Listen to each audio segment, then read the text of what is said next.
opening up the spine a little bit more. Take a few more moments in that pose on that side. Okay, the next one is a modification for the yoga wheel, right? That's kind of a newer tool in the yoga land. I'm super excited because it's been a game changer for people who can't backbend naturally.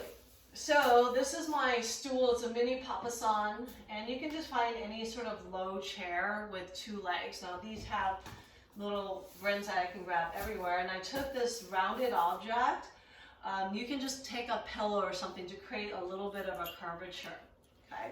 So what I'm going to do here is lean back like so. I'm going to scoot down so I get this nice chest opening. And why we want this option, you know, not just the angels, is I can grab a hold of the legs here and, oh, yeah. So it's getting all into the tricep, the lat insertion point. It's also called the LTI stretch. So it's a little bit more active, a lot more active than just the angel wings. It's a very active stretch there. So I highly recommend that. I would say just a minute would be fine. Okay, so let's be creative. I would love to hear how you guys set it up. Share pictures, tag us on social media if you do come up with something. And then of course, I'll show you what it's like if you have a yoga wheel. This little gem. There are several options that you can buy online now. You can Google yoga wheel, Amazon sells them.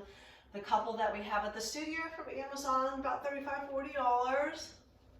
So you want to grab on either side of the wheel here.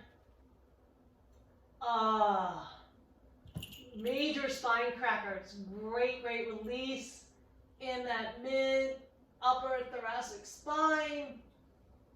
Whoa. Oh my God, I'm tight. Yeah. So you can hang out there for about a minute or so. If you really want to get in there, I recommend about 2 minutes, but it can be quite intense. Finally, this is a regular belt that I have here. And so you can use this for the hamstring stretch. So you want to loop it across the center of your foot, lie down on your back.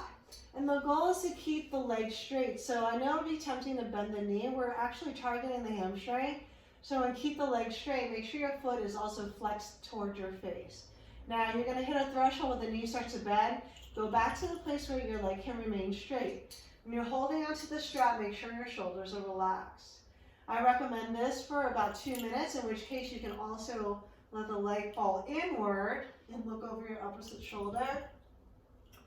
And then let the leg fall outward and look over your other shoulder. Woo! Nice inner groin stretch. Oh, that feels really nice. Okay, so then I would recommend switching sides after 2 minutes. Oh man, this feels amazing. Very different from yoga, right? So I think this is a great bridge into practicing yoga.